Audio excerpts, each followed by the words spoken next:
நான் அல்லாமா ஷிப்லி நொமானி. என் வாழ்க்கை என்பது ஒரு அறிவின் தேடல், ஒரு இலக்கியப் பயணம், ஒரு சிந்தனையின் வெளிப்பாடு. நான் பிறந்தது 9ஆம் நூற்றாண்டின் நடுப்பகுதியில் உத்தரப்பிரதேசத்தின் அஜ்மேர் கிராமத்தில். எங்கள் குடும்பம் பாரம்பரியமாக கல்வி மற்றும் இஸ்லாமிய அறிவியலில் ஆழ்ந்த பற்று கொண்டிருந்தது. என் தந்தை ஷேக் ரீபுல்லா ஒரு நேர்மையான மனிதர்.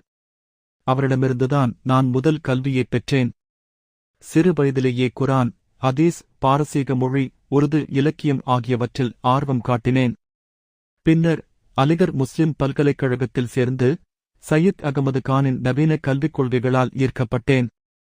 அவரது சிந்தனைகள் என்னுள் ஒரு புதிய புரட்சியை உருவாக்கின. கல்வி மட்டுமல்ல, வரலாறு, தத்துவம், கவிதை ஆகியவற்றிலும் எனது ஆர்வம் வளர்ந்தது. என் வாழ்க்கையின் முக்கிய திருப்புமுனை நான் மௌலானா முஹம்மது ஹுசைன் ஆசாத் அவர்களின் தொடர்பில் வந்தது. அவரது இலக்கியப் பாணி, வரலாற்று ஆராய்ச்சி முறைகள் என்னை மிகவும் கவர்ந்தன. அந்தக் காலத்தில் உருது மொழியில் ஒரு புதிய இலக்கியப் புரட்சி தேவை என்று உணர்ந்தேன். நான் எழுதிய ஷேருல் அஜம் அரபு கவிதைகளின் சூரியன் என்ற நூல் உருது இலக்கிய உலகில் ஒரு புதிய சகாப்தத்தைத் தொடங்கியது. 1879ஆம் ஆண்டில் நான் லக்னோவின் சுலைமானியா மதரசாவில் ஆசிரியராகச் சேர்ந்தேன். அங்கு இஸ்லாமிய வரலாறு மற்றும் இலக்கியம் கற்பித்தேன்.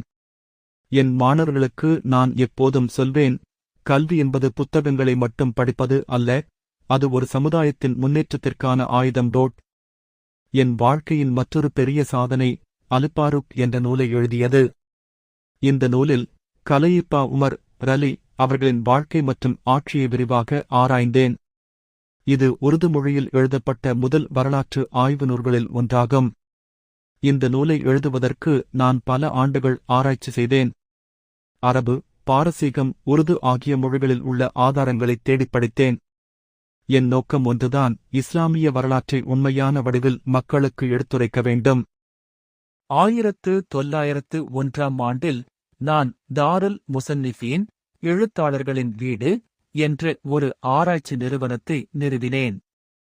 இது இந்தியாவின் முதல் இஸ்லாமிய ஆராய்ச்சி மையங்களில் ஒன்றாகும். இங்கு பல அறிஞர்கள் இஸ்லாமிய வரலாறு, தத்துவம், இலக்கியம் ஆகியவற்றைப் பற்றி ஆராய்ச்சி செய்தனர். என் கனவு, இந்த நிறுவனம் ஒரு பெரிய அறிவு பல்கலைக்கழகமாக வளர வேண்டும் என்பதுதான். என் வாழ்க்கையின் இறுதிக் காலத்தில் நான் சீரது நபி என்ற மாபெரும் நூலை எழுதத் தொடங்கினேன். இந்த நூல் முழுமையடையவில்லை. ஆனால் என் மாணவர் சியத் சுலைமான் நத்வி இதை பிறகு முடித்தார். நான்